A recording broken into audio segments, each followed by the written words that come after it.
টানা বৃষ্টিতে রাজধানী সহ বিভিন্ন স্থানে দুর্ভোগ, চট্টগ্রামে জলাবদ্ধতা, বান্দরবানে পাহাড় ধসের ঝুঁকিতে লক্ষাধিক মানুষ, সব পর্যটন কেন্দ্র বন্ধ।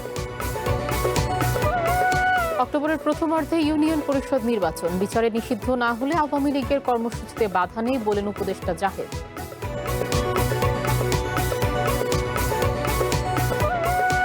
সাভারে এনসিপির সমাবেশে ককটেল হামলার ব্যাখ্যা চাইলেন আক্তার, বিচারের আশ্বাস আইনমন্ত্রীর, গ্রেপ্তার দুজন রিমান্ডে।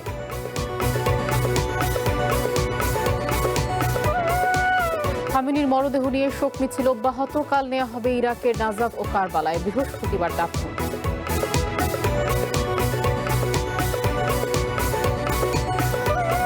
এবং কোয়ার্টার ফাইনালে ওঠার লড়াইয়ে কিছুক্ষণ পরে মুখোমুখি আর্জেন্টিনা ও মিশর।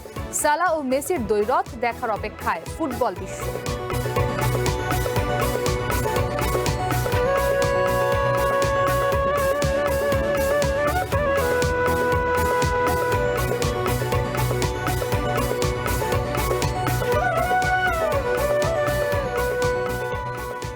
রাতের বুলেটিনে আমি কাজে আসা।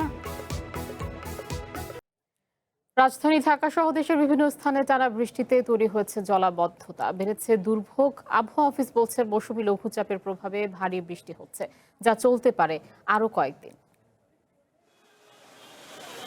মঙ্গলবার সকাল থেকেই মেঘলা ঢাকার আকাশ, হালকা বৃষ্টি, কখনো মাঝারি। দুপুরের পর থেকে শুরু হয় ঝুম বৃষ্টি, বিপাকে পড়ে নগরবাসী। গণপরিবহনে বাড়তি চাপের কারণে বিভিন্ন স্থানে তীব্র যানজট, অনেকে পাননি কাঙ্ক্ষিত বাহন। বৃষ্টির কারণে নিম্ন আয়ের মানুষকেও পড়তে হয় দুর্ভোগে। এখন আমাদের বসেই আছি, বৃষ্টির জন্য খুবই অসুবিধা। বৃষ্টি হলে কাস্টমার কমে যায়, বাস পাইতেছে না, এমনিতেও কাদা বৃষ্টির কারণে জানালা হইতেছে। আবহাওয়া অফিস বলছে মৌসুমী স্থল নিম্নচাপটি উত্তর পশ্চিম দিকে এগিয়ে বর্তমানে লঘুচাপ আকারে অবস্থান করছে ভারতের পূর্ব মধ্যপ্রদেশে। ফলে 10 এপ্রিল পর্যন্ত বৃষ্টি অব্যাহত থাকতে পারে। চট্টগ্রাম বিভাগে বেশি পরিমাণ বৃষ্টিপাত হচ্ছে, আর আজকে 7 তারিখ মোটামুটি 2-3 দিন যাবৎ সেটা অব্যাহত রয়েছে এখনো। আগামী আরও 10 তারিখ পর্যন্ত মোটামুটি অব্যাহত থাকতে পারে। অন্য জায়গায় কিছু বৃষ্টিপাতের পরিমাণ বা সারা দেশে কিছুটা পরিমাণ কমে আসতে পারে, যে চিটাগাং ডিভিশনে বৃষ্টিপাতটা একেবারে বন্ধ হবে না। রাজধানী ঢাকাসহ দেশের অন্তত 17টি অঞ্চলে দমকা বা ঝড়ো হাওয়া সহ বৃষ্টি ও বজ্রসহ বৃষ্টির পূর্বাভাস দেয়া হয়েছে। Tanjin Akter, One News, Dhaka. টানা বৃষ্টি ও পাহাড় ধসের শঙ্কা দেখা দিয়েছে চট্টগ্রাম সহ 3 পার্বত্য জেলায়। এর মধ্যে পাহাড়ের মাটি ধসে বান্দরবানের কোথাও কোথাও গাছপালা ভেঙে পড়েছে, তার ছিঁড়ে বিচ্ছিন্ন হয়ে গেছে বিদ্যুৎ সরবরাহ। 10 জুলাই পর্যন্ত জেলার সব পর্যটন কেন্দ্র বন্ধ ঘোষণা করেছে প্রশাসন। এদিকে পাহাড়ে ঝুঁকিপূর্ণভাবে বসবাসকারীদের সরিয়ে নিতে অভিযানে নেমেছে চট্টগ্রাম জেলা প্রশাসন। টানা বৃষ্টি ও জলাবদ্ধতার কবলে বন্দরনগরী চট্টগ্রাম। বহদ্দারহাট, বাকলিয়া, চকবাজার সহ নিচু এলাকা হাঁটু থেকে কোমর পানিতে তলিয়ে আছে। জনদুর্ভোগ থেকে রক্ষায় বন্ধ করে দেয়া হয় স্কুল, কলেজ। এদিকে দুর্যোগপূর্ণ আবহাওয়ায় সবচেয়ে ঝুঁকিতে আছে আকবর শাহ, লালখান বাজার, মতিঝর্ণা সহ বিভিন্ন পাহাড়ে বসবাসকারীরা। দুর্ঘটনা এড়াতে খোলা হয়েছে 8টি আশ্রয়কেন্দ্র। ঝুঁকিপূর্ণ বাসিন্দাদের সরিয়ে নিতে মাইকিং সহ অভিযানে নেমেছে জেলা প্রশাসন। বৈরী আবহাওয়ায় ব্যাহত হচ্ছে বিমান ওঠানামা। এদিকে নগরীর রহমাননগরে দেয়াল ধসে 1 জন নিহত হয়েছেন, আহত হয়েছেন আরও 4 জন। 30 বছরের মতো এরকম পানি কখনো দেখিনি। বাজারতলার দিকে একটু কম থাকলেও ভারী বর্ষণে বান্দরবানেও দেখা দিয়েছে বন্যা ও পাহাড়ি ধসের শঙ্কা। বিভিন্ন এলাকায় পাহাড়ের মাটি ধসে ব্যাহত হচ্ছে যান চলাচল। গাছপালা ভেঙে কোথাও কোথাও তার ছিঁড়ে বিদ্যুৎ সরবরাহ বিচ্ছিন্ন রয়েছে। সাঙ্গু নদীর পানি বাড়ায় বোট চলাচল ঝুঁকিপূর্ণ হওয়ায় তিন্দু, রেমাক্রি ও নাফাখুমে আটকা পড়েছে শতাধিক পর্যটক। তো ওয়েদার খারাপ হওয়া শুরু হয়েছে আমরা যখন নাফাখুমে গেছি। জিন্নাপাড়ার ওই সাইডে আসে আপনার 3 জন গাইড আর 18 জন পর্যটক। 10 জুলাই পর্যন্ত জেলার সব পর্যটন কেন্দ্র বন্ধ ঘোষণা করা হয়েছে। জেলার 7 উপজেলায় 220টি আশ্রয় কেন্দ্র প্রস্তুত রেখেছে জেলা প্রশাসন। সবাই মিলে কিন্তু তাদেরকে সরানোর জন্য মাইকিং বা অ্যাওয়ারনেসটা করা হয়েছে। যারা উইলিংলি যেতে চায় প্রতিটা উপজেলায় সব মিলে আমার 7 উপজেলায় 220টি আশ্রয় কেন্দ্র প্রস্তুত আছে। রাঙ্গামাটিতেও টানা বৃষ্টিতে পাহাড় ধসের আশঙ্কায় ঝুঁকিপূর্ণ বাসিন্দাদের আশ্রয় কেন্দ্রে চলে যাওয়ার জন্য মাইকিং করেছে জেলা প্রশাসন। এরই মধ্যে বাঘাইছড়ি উপজেলার পশ্চিম লাইলাঘোনা এলাকায় গাছ পড়ে এক নারী নিহত হয়েছেন। অন্যদিকে লক্ষ্মীপুর, ফেনী ও নোয়াখালী সহ উপকূলীয় নদ নদী ও সাগরে স্বাভাবিকের চেয়ে বেড়েছে জোয়ারের পানি। ভারী বর্ষণে বিপর্যস্ত হয়ে পড়েছে জনজীবন। হাতিয়ায় রোববার দুপুর থেকে ফেরি সহ সব ধরনের নৌ চলাচল এখনো বন্ধ রয়েছে। দীর্ঘ সময় ধরে আমি অপেক্ষা করতেছি, এখন কখন যাব, কিভাবে যাব। ননসরাঘাট থেকে শ্যামনঘাটের উদ্দেশ্যে কোনো ট্রলার যাচ্ছে না। এছাড়া বরগুনা, পটুয়াখালী ও ভোলায় নিম্নচাপ ও মৌসুমী বায়ুর প্রভাবে থেমে থেমে হালকা থেকে মাঝারি বৃষ্টি হচ্ছে। উত্তাল হয়ে উঠেছে মেঘনা ও তেঁতুলিয়া সহ ভোলার চারপাশের নদ নদী। এতে চরম আতঙ্ক নিয়ে দিন কাটাচ্ছেন চরাঞ্চলের হাজার হাজার মানুষ। প্রিয়া কুন্ডু, ওয়ান ন্যাশনাল ডেস্ক। আকস্মিকভাবে সেনাবাহিনীর গ্রীষ্মকালীন মহড়া পরিদর্শন করেছেন প্রধানমন্ত্রী তারেক রহমান। দেশের ইতিহাসে এই প্রথম কোনো প্রধানমন্ত্রী সেনাবাহিনীর গ্রীষ্মকালীন প্রশিক্ষণ উপস্থিত হয়ে মাঠ পর্যায়ে সেনা সদস্যদের সঙ্গে সময় কাটালেন। সকালে মানিকগঞ্জের সিংগাইর উপজেলায় সেনাবাহিনীর ৯ম পদাতিক ডিভিশনের অধীনে ৮ম বীরের গ্রীষ্মকালীন প্রশিক্ষণ এলাকায় হঠাৎ হাজির হন প্রধানমন্ত্রী। এরপর পুরো মহড়া এলাকা হেঁটে পরিদর্শন করেন তিনি।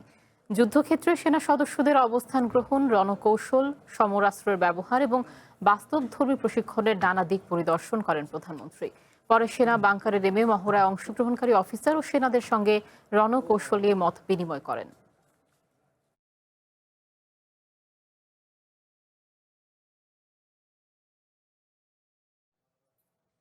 অবশেষে পূরণ হচ্ছে তিস্তা পারের মানুষের স্বপ্ন। পানি সম্পদ মন্ত্রী শহীদ উদ্দিন চৌধুরী জানিয়েছেন, সম্ভাব্যতা যাচাই শেষে আগামী 6 মাসের মধ্যে তিস্তা মহাপরিকল্পনা বাস্তবায়নের কাজ শুরু হবে।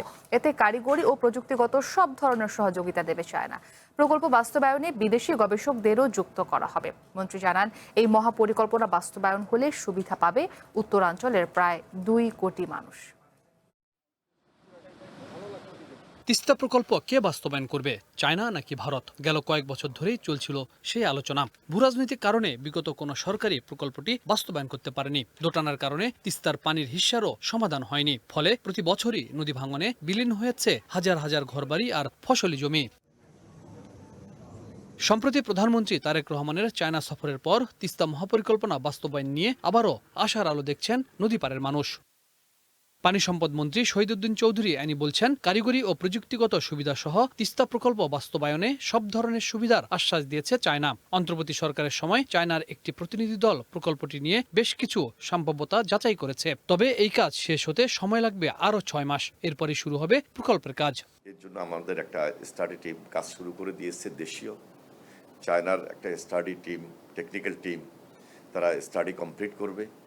আমরা আশা করতেছি হয়তো বা 6 মাসে স্টাডি কমপ্লিট করতে সময় লাগতে পারে। সে অনুযায়ী আমরা পরবর্তী পদক্ষেপ গ্রহণ করব। পানি সম্পদ মন্ত্রী বলেন, চায়না কারিগরি ও প্রযুক্তিগত সহায়তা দিলেও ভারতের সাথে সম্পর্কের কোনো সংকট হবে না। দেশের স্বার্থকে প্রাধান্য দিয়ে কাজ করবে সরকার। দেখুন, আমার মনে হয় এই দিকে আমাদের মনোযোগ না। আমাদের মনোযোগটা হলো আমাদের সরকারের মনোযোগটা হলো এটা আমার জনগণের সম্পূর্ণ স্বার্থের ব্যাপার, স্বার্থ সংশ্লিষ্ট। জনগণের জন্য যে উপকারটুকু দেওয়া দরকার, বাংলাদেশে তো এরকম অনেক ডেভেলপমেন্ট ওয়ার্ক আমরা করছি বা করব বা করি, সেখানে তো আমার স্বার্থটাকে প্রায়োরিটি দিয়েই আমি একটা রাস্তা করি, একটা ব্রিজ করি, একটা বড় প্রকল্প করি। বাংলাদেশে এরকম শত শত প্রকল্প আছে। প্রকল্পটির ফিজিবিলিটি স্টাডির অর্থ সরকারের তহবিল থেকেই দেওয়া হবে। তবে প্রকল্প বাস্তবায়নে অর্থের জন্য উন্নয়ন সংস্থা সহ বিভিন্ন দেশের সাথে আলোচনা করবে সরকার, জানান পানি সম্পদ মন্ত্রী। বিভিন্ন দেশের গ্র্যান্ড আছে, যেমন ওয়ার্ল্ড ব্যাংকের গ্র্যান্ড আছে, এডিবির ঋণ আছে বা ওয়ার্ল্ড ব্যাংকের ঋণ আছে। সেটা চায়নার হইতে পারে, সেটা জাপানের হইতে পারে, জাইকার হইতে পারে। আমরা তো যে কোনো কাছ থেকেই নিতে পারি।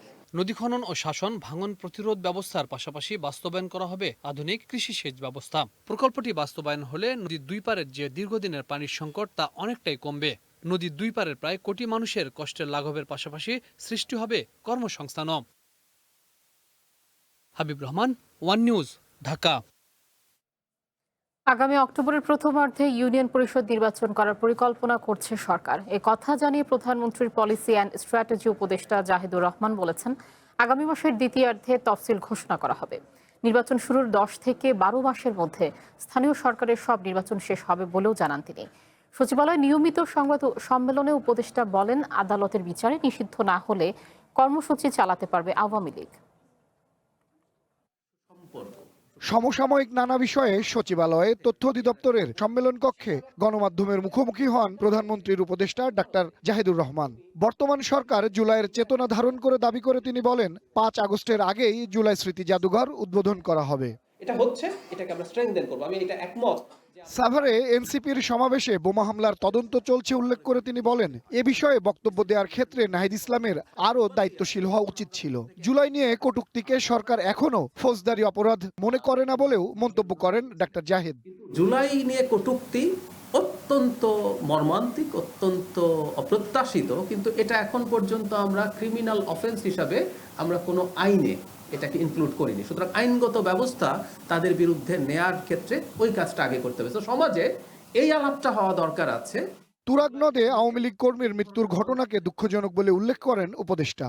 বলেন, আদালতের বিচারে নিষিদ্ধ না হলে কর্মসূচি চালাতে পারবে আওয়ামী লীগ, তবে এজন্য তাদেরকে বিচার পর্যন্ত অপেক্ষা করার পরামর্শ দেন তিনি। রাষ্ট্রের আইন যেন তারা মেনে চলেন।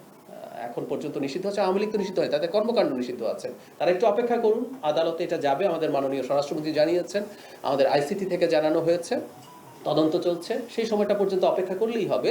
বিচারে যদি দেখা যায় যে তাদেরকে নিষিদ্ধ করা হচ্ছে না, আবারও বলছি এটা আদালতের এখতিয়ার, তিনি সব পক্ষকে শুনে এই সিদ্ধান্ত নেবেন, তাহলে তারা তাদের কর্মকাণ্ড করতে পারবেন। সরকার অক্টোবরের প্রথমার্ধে ইউনিয়ন পরিষদ নির্বাচনের পরিকল্পনা করছে বলে জানান উপদেষ্টা। বলেন, আগামী মাসের দ্বিতীয়ার্ধে তফসিল ঘোষণা করা হবে। স্থানীয় সরকার নির্বাচনকে সামনে রেখে প্রাথমিক রোডম্যাপ প্রণয়ন করেছে নির্বাচন কমিশন। ইউনিয়ন পরিষদ, উপজেলা পরিষদ, পৌরসভা ও সিটি কর্পোরেশন নির্বাচনের জন্য পৃথক রোডম্যাপ করা হয়েছে।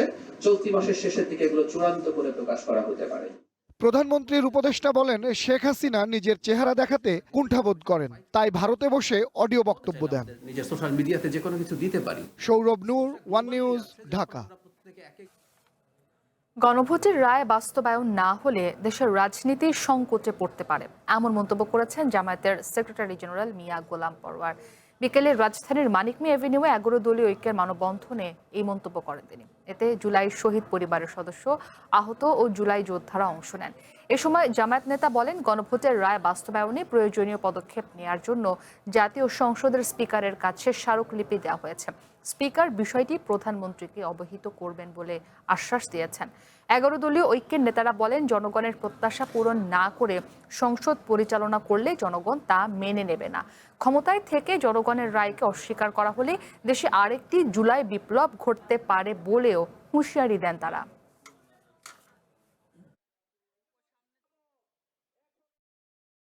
গণভোটের রায় বাস্তবায়ন না হওয়া, এটা যদি বাস্তবায়ন না হয়, এই সংকট বাংলাদেশের রাজনৈতিক সংঘাতের দিকে নিয়ে যেতে পারে। আমরা স্পিকারের কাছে স্মারকলিপি দিতে গিয়েছিলাম, তিনি আমাদেরকে এটুকু আশ্বস্ত করেছেন, স্পিকার হিসেবে আমি নিরপেক্ষ, তবুও এই সংকট নিরসনে আমি মাননীয় প্রধানমন্ত্রীর সাথে, বিরোধী নেতার সাথে কথা বলে আমার সাধ্য অনুযায়ী আমি একটা উদ্যোগ গ্রহণ করব। সাভারে এনসিপির সমাবেশে ককটেল হামলার ঘটনায় দায়ীদের বিরুদ্ধে ব্যবস্থা নেওয়ার কথা জানিয়েছেন আইনমন্ত্রী মোহাম্মদ আসাদুজ্জামান। বিকেলে সংসদের বৈঠকে এনসিপির পক্ষ থেকে ব্যাপারে সরকারের ব্যাখ্যা চাওয়া হলে আইনমন্ত্রী এই আশ্বাস দেন। সংসদে পয়েন্ট অফ অর্ডারে এনসিপির সংসদ সদস্য আখতার হোসেন অভিযোগ করেন, সোমবার সাভারে তাদের পূর্ব নির্ধারিত সমাবেশে ন্যাক্কারজনক হামলা চালানো হয়। কেন্দ্রীয় নেতাদের উপস্থিতিতে এই হামলা হয়েছে। এর আগে সমাবেশ স্থলে বিদ্যুৎ সংযোগ বিচ্ছিন্ন করে দেওয়া হয়। পরে স্বরাষ্ট্রমন্ত্রীর পক্ষে আইনমন্ত্রী আসাদুজ্জামান সংসদকে জানান, হামলাকারীদের খুঁজে বের করতে সরকার কাজ করছে। বিভিন্ন জায়গায় দুষ্কৃতিকারী যারা আছে, এই অপরাধীরা এবং বিস্ফোরণকারীরা যে বিস্ফোরণ ঘটানোর সুযোগ পাচ্ছে, তাদের বিপক্ষে আইনগত কোনো ব্যবস্থা গ্রহণ করা হবে কিনা এবং আমাদের নির্বিঘ্ন সভা সমাবেশ করার অধিকার নিশ্চিত করা হবে কিনা, সেটা আপনার মাধ্যমে এই সংসদের কাছ থেকে আমরা জানতে চাই। মাননীয় স্পিকার আখতার হোসেন যে বিষয়টার অবতারণা করেছেন, নিশ্চিতভাবেই সেটা অত্যন্ত গুরুত্ব সহকারে আমরা দেখছি। আমরা আশ্বস্ত করতে পারি যে এর সাথে যদি কেউ জড়িত থাকে, তার বিরুদ্ধে আইনিভাবে যতটা পদক্ষেপ নেওয়া সম্ভব, স্বচ্ছতার সাথে ততটা কঠোর পদক্ষেপই সরকার নেবেন। আপনাকে ধন্যবাদ মাননীয় স্পিকার। সাভারে এনসিপির সমাবেশ স্থলে ককটেল বিস্ফোরণের ঘটনায় গ্রেপ্তার দুজনের 2 দিনের রিমান্ড মঞ্জুর করেছে আদালত। বিকেলে তাদের ঢাকার চিফ জুডিশিয়াল ম্যাজিস্ট্রেট আদালতে হাজির করা হয়। গত রাত 2টার দিকে সাভারের আনন্দপুর থেকে নুরুল ও সজীব নামের দুজনকে গ্রেপ্তার করা হয়। পুলিশ জানায় তাদের একজন মানিকগঞ্জের সিংগাইর উপজেলার জয়মণ্ডপ ইউনিয়ন ছাত্রলীগের সাবেক সভাপতি এবং আরেকজন যুবলীগ কর্মী। সোমবার রাতে সাভার থানা স্ট্যান্ড ঈদগাহ মাঠে জুলাই আন্দোলনের 2য় বর্ষপূর্তি উপলক্ষে এনসিপির সমাবেশে ককটেল বিস্ফোরণ ঘটে। এতে আহত হন 4 জন। এই ঘটনায় রাতেই অজ্ঞাতদের আসামি করে সাভার থানায় মামলা করে এনসিপি।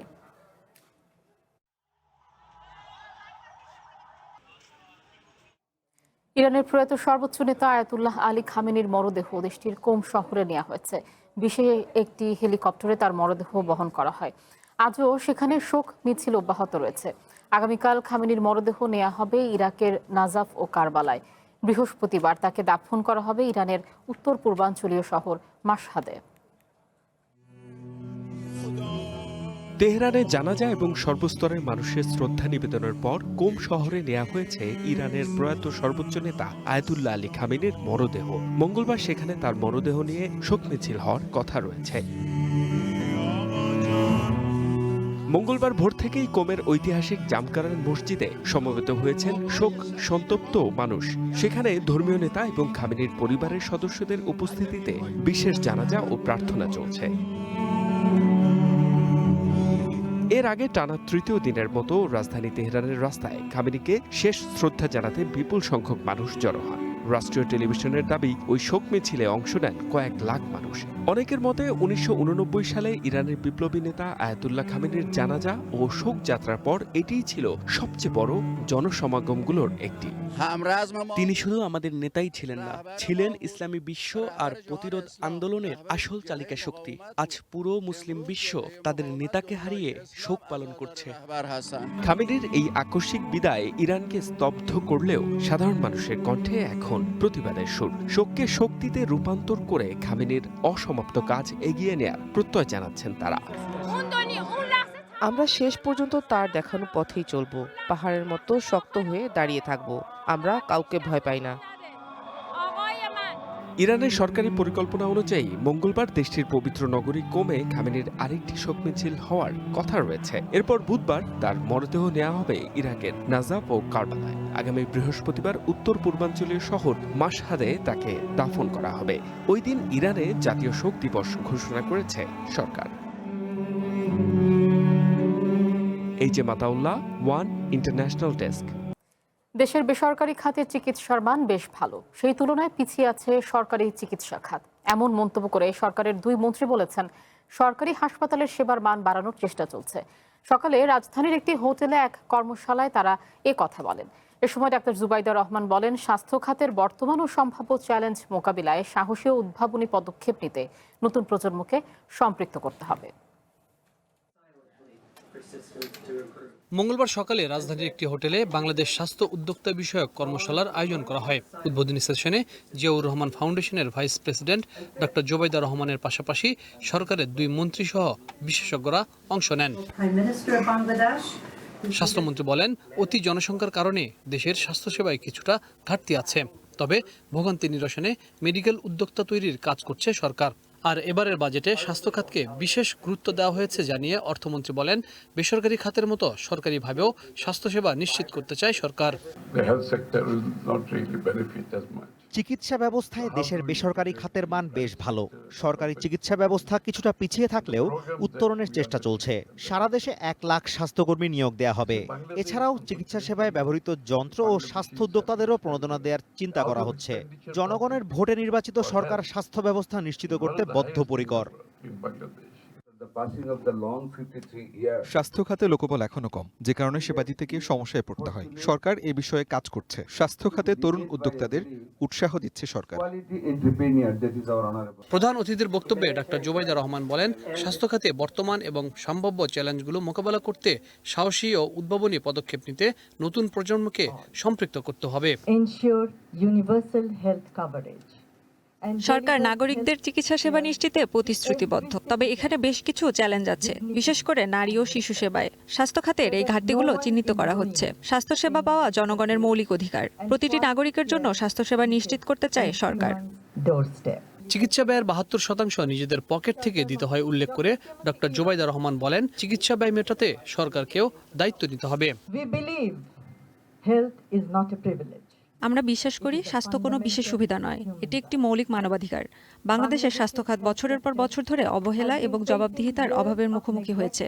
বাংলাদেশের মানুষকে তাদের স্বাস্থ্য ব্যয়ের ৭২% নিজেদের পকেট থেকে দিতে হয়, যার ফলে অসুস্থতা দারিদ্র্যের অন্যতম প্রধান কারণ হয়ে দাঁড়িয়েছে। এ ধরনের কর্মশালা বাংলাদেশের স্বাস্থ্য উদ্যোক্তা প্রশিক্ষণের জন্য স্থানীয়ভাবে উপযুক্ত পথ তৈরি করবে বলেও প্রত্যাশা বিশিষ্ট এই চিকিৎসকের। Habib Rahman, One News, Dhaka. বাংলাদেশে আমেরিকার ব্যবসায়ীদের বিনিয়োগে আকৃষ্ট করতে পরিবেশ সৃষ্টি, সঠিক নিয়মের প্রয়োগ এবং স্থিতিশীলতা বজায় রাখা জরুরি বলে মনে করেন দেশটির রাষ্ট্রদূত ব্রেন্ট ডি ক্রিস্টেনসেন। আমেরিকার স্বাধীনতার 250 বছর উদযাপন উপলক্ষে সিলেট সফরে গিয়ে এই মন্তব্য করেন তিনি। বলেন, সিলেটে পর্যটন সহ বিভিন্ন খাতে বিনিয়োগের অপার সম্ভাবনা রয়েছে, সেগুলো আমেরিকার বিনিয়োগকারীদের সামনে তুলে ধরার আহ্বান জানান। বাংলাদেশ আমেরিকা একসাথে কাজ করলে বাণিজ্যিক সহ দুই দেশের মধ্যকার সম্পর্ক জোরদার করা সম্ভব। এজন্য পারস্পরিক সহযোগিতা বাড়াতে হবে।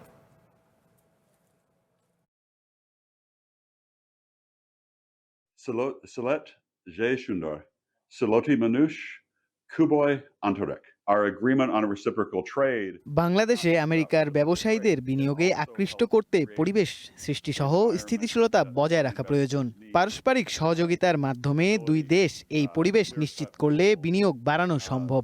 তবে দ্বিপাক্ষিক সম্পর্ক আরও জোরদার করতে হলে দুই দেশকে একত্রে কাজ করতে হবে। আমেরিকার সরকার বাংলাদেশের সাথে পারস্পরিক সম্পর্ক উন্নয়নকে গুরুত্ব দেয়। On creating that environment.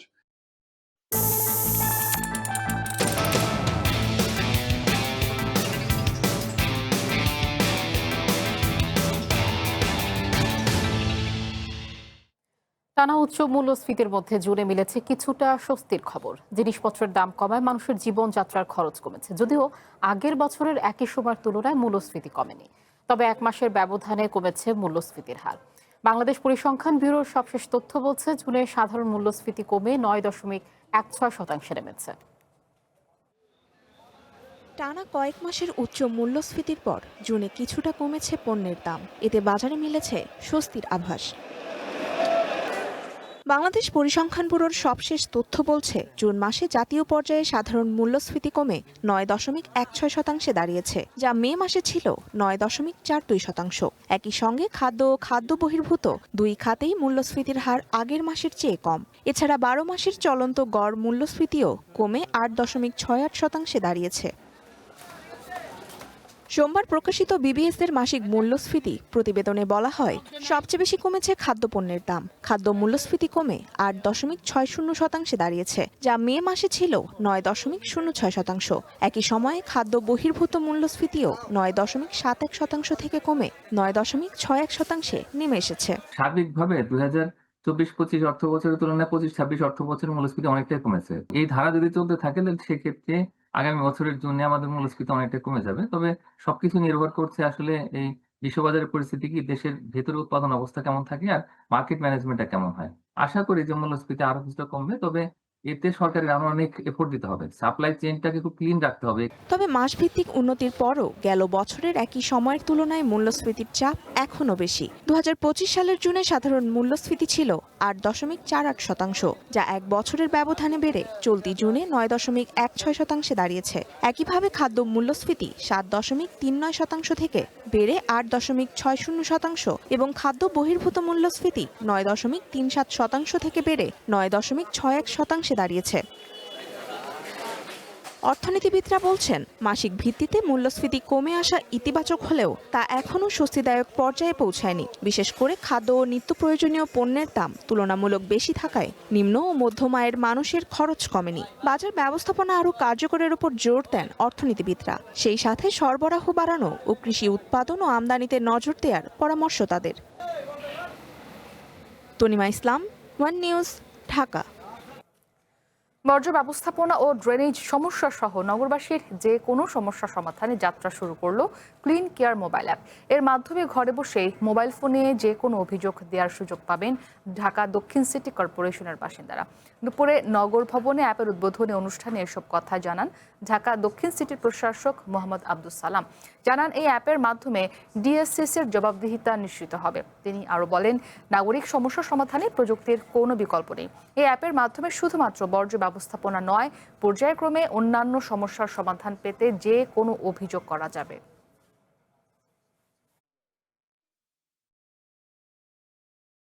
আজ থেকে আমরাও বর্জ্য ব্যবস্থাপনার ডেটা অ্যানালাইসিস এবং প্রাপ্ত ডেটার সাহায্যে সমস্যার নিখুঁত উন্নত সমাধানের সে আধুনিক যুগে আমরা প্রবেশ করছি।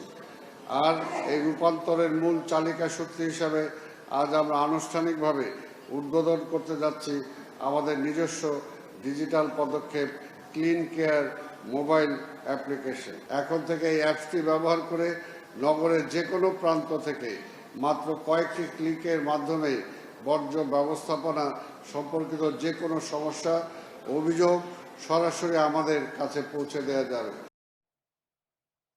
পাহাড়ি ঢলের সাথে বালি এসে নষ্ট হচ্ছে ঘরবাড়ি, ফসলি জমি। এতে দিশেহারা তাহিরপুর উপজেলা সীমান্তের 2 ইউনিয়নের অর্ধশতাধিক কৃষক। প্রতি বর্ষায় বৃষ্টির সময় বেড়ে যায় পাহাড়ি বালির আগ্রাসন। ব্যবস্থা না নেওয়া হলে এই আগ্রাসন আরো অনেক দূর পর্যন্ত যাবে বলে আশঙ্কা স্থানীয়দের। সীমান্তের ওপারে 2008 সালে পাহাড় ধস হয়। তারপর থেকে প্রতি বর্ষায় আসে ঢল, সাথে বালু ও পাথর। তাই বৃষ্টি আসলেই সীমান্ত এলাকার মানুষ দুশ্চিন্তায় থাকে। মেঘালয় রাজ্যের খাসিয়া পাহাড়ের ঝর্ণা দিয়ে বৃষ্টির সাথে আসছে বালু, যা নষ্ট করছে সুনামগঞ্জের সীমান্তবর্তী তাহিরপুর উপজেলার 2টি ইউনিয়নের অন্তত 10 গ্রামের শতাধিক কৃষকের ফসলি জমি। উপজেলার 7টি ইউনিয়নের মধ্যে উত্তর বড়দল ও উত্তর শ্রীপুর ইউনিয়নের পচাশোল, রজনী লাইন, চাঁদপুর, বীরেন্দ্রনগর, চারাগাঁও, কলাগাঁও, লাকমাছড়া ও বড়ছড়া গ্রামের শতাধিক কৃষক প্রতি বছর পাহাড়ি বালুর আগ্রাসনে ক্ষতিগ্রস্ত হচ্ছেন।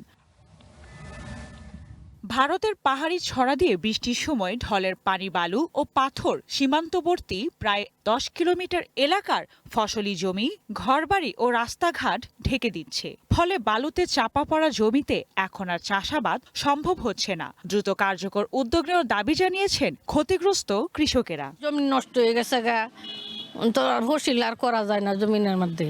পানি চলনের পথ নাই, নামানোর পথ নাই। খাওয়া বোয়া তাহা খুবই অসুবিধা। মনে করেন আমরা কোন সরকারও আমরা দেখে না যে এটা বালু চাইছে না ফালাই দিয়ে দুরাহি, তো হেরা শান্তি থাকতে।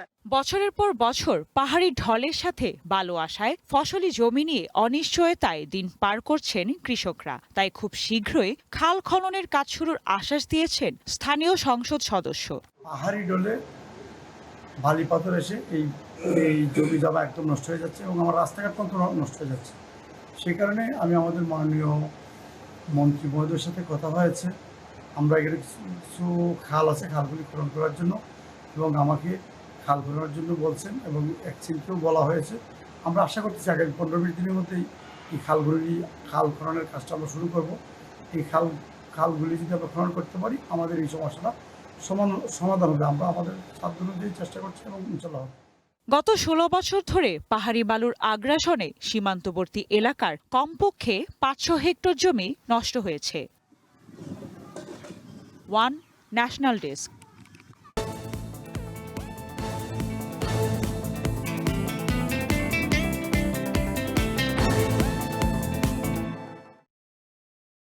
ক্যান্সার আক্রান্ত সন্তান নিয়ে প্রধানমন্ত্রী তারেক রহমানের সঙ্গে সাক্ষাৎ করেছেন জুলাই শহীদ আব্দুল্লাহ বিন জাহিদের মা ফাতেমাতুজ জোহরা। দুপুরে জাতীয় সংসদ সচিবালয়ে সাক্ষাৎ করেন তিনি। এ সময় জাহিদের ছোট ভাই ক্যান্সার আক্রান্ত জিসানের শারীরিক অবস্থার খোঁজখবর নেন প্রধানমন্ত্রী। আশ্বাস দেন পরিবারটির পাশে থাকার।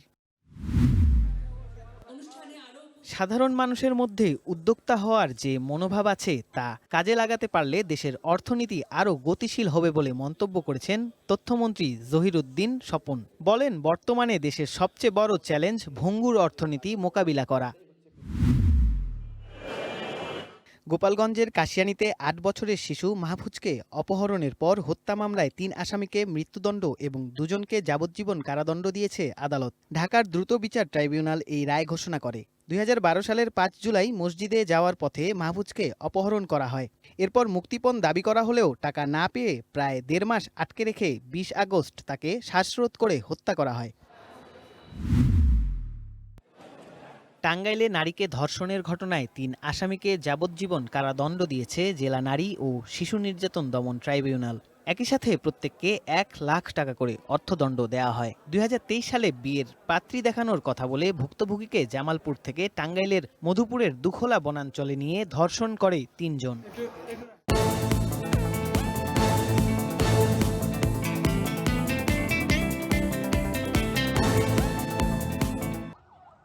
তুর্কির রাজধানী আঙ্কারায় শুরু হয়েছে পশ্চিমা দেশগুলোর সামরিক জোট নর্থ আটলান্টিক ট্রিটি অর্গানাইজেশন বা নেটোর সম্মেলন। মঙ্গলবার জোটের মহাসচিব মার্ক রুটার উদ্বোধনী বক্তব্যের মধ্য দিয়ে শুরু হয় এই সম্মেলন। এর প্রথম দিনে গুরুত্ব পাচ্ছে প্রতিরক্ষা শিল্প ফোরাম এবং সদস্য দেশগুলোর পররাষ্ট্র ও প্রতিরক্ষা মন্ত্রীদের উচ্চ পর্যায়ের বৈঠক। এতে বিশ্বে চলমান যুদ্ধক্ষেত্রগুলোতে ড্রোনের হুমকি মোকাবিলায় আকাশ প্রতিরক্ষা জোরদারে বড় ধরনের পদক্ষেপ নেয়ার ঘোষণা দেন জোটের মহাসচিব মার্ক রুটা। তিনি জানান, আগামী 5 বছরে ড্রোন বিধ্বংসী প্রযুক্তি ও প্রতিরক্ষামূলক সক্ষমতা বাড়াতে $40 বিলিয়ন বেশি বিনিয়োগ করবে নেটো। একই সঙ্গে জোটের গোয়েন্দা ও নজরদারি কার্যক্রম সম্প্রসারণে প্রথমবারের মতো 5টি অত্যাধুনিক ট্রাইটন ড্রোন কেনার চুক্তি ও সুইডিশ সাব কোম্পানির কাছ থেকে বিশেষ বিমান ক্রয়ের বিষয়টি চূড়ান্ত করা হয়েছে।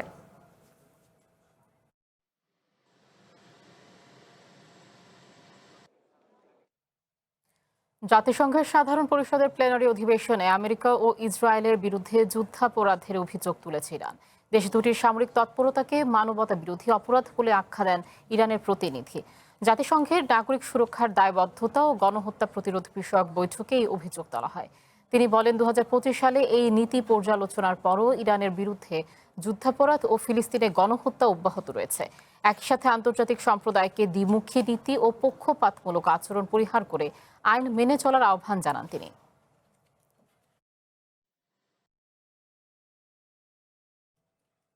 2025 সালে বৈশ্বিক সরাসরি বিদেশি বিনিয়োগ বা এফডিআই 6% বেড়ে $1.6 ট্রিলিয়ন পৌঁছেছে। জাতিসংঘের বিশ্ব বিনিয়োগ প্রতিবেদনে এই তথ্য উঠে এসেছে।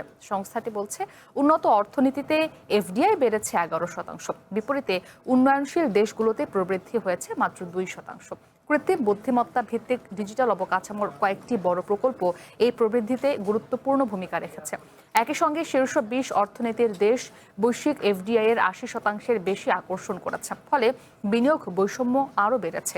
এদিকে বাণিজ্য উত্তেজনা, ভূরাজনৈতিক ঝুঁকি এবং উচ্চ অর্থায়ন ব্যয় 2026 সালের বৈশ্বিক এফডিআই প্রবাহের জন্য বড় চ্যালেঞ্জ হিসেবে দেখছে জাতিসংঘ।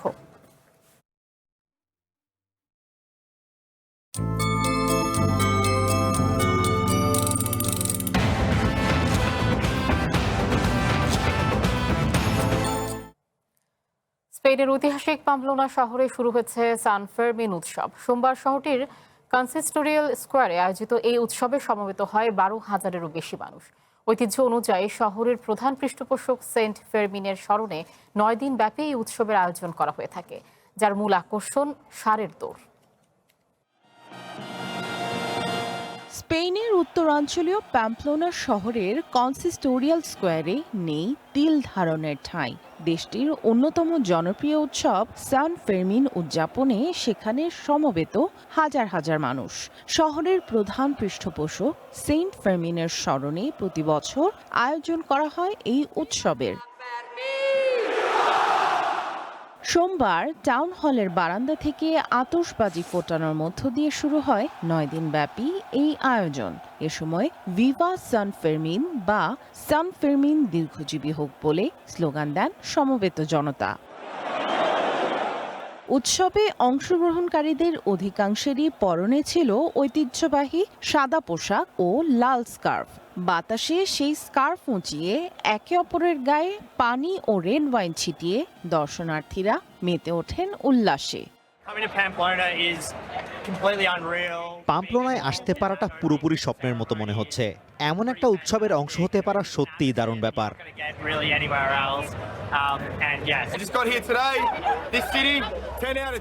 এই শহরটাকে যদি রেটিং দিতে বলা হয়, আমি 10-এ 10 দেব। চারপাশের এই আমেজ, এই উন্মাদনা আর কোথাও পাওয়া যায় না।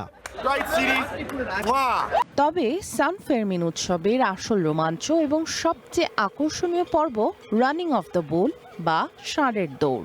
মঙ্গলবার প্রথম দিনের এই দৌড়ে অংশ নিতে গিয়ে অন্তত 5 জন আহত হয়েছেন। আগামী 9 দিন পাম্পলোনার সংকীর্ণ পাথুরে রাস্তায় ছেড়ে দেয়া হবে 6টি উন্মত্ত বিশাল দেহী ষাঁড়, যার এক একটির ওজন 600 কেজি। তাদের সামনে জীবনের ঝুঁকি নিয়ে মরণপণ দৌড়াবেন রোমাঞ্চপ্রিয় মানুষ। আমেরিকান লেখক আর্নেস্ট হেমিংওয়ের বিখ্যাত উপন্যাস দ্য সান অলসো রাইজেসের মাধ্যমে এই উৎসব আন্তর্জাতিকভাবে ব্যাপক পরিচিতি লাভ করে। প্রতি বছরের মতো এবারও এই আয়োজন দেখতে বিশ্বের বিভিন্ন দেশ থেকে হাজারো পর্যটক পাম্পলোনায় এসে ভিড় জমিয়েছেন।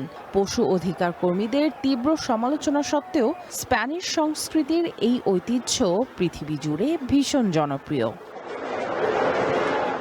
সামিয়া জান্নাহ, ওয়ান ইন্টারন্যাশনাল ডেস্ক। এই ছিল রাতের বুলেটিনে। একটু পরেই দেখবেন টক শো কোচিন কথার সহজে। চ্যানেল ওয়ানের সাথে থাকুন, যুক্ত থাকুন আমাদের ফেসবুক পেজ এবং ইউটিউব চ্যানেল।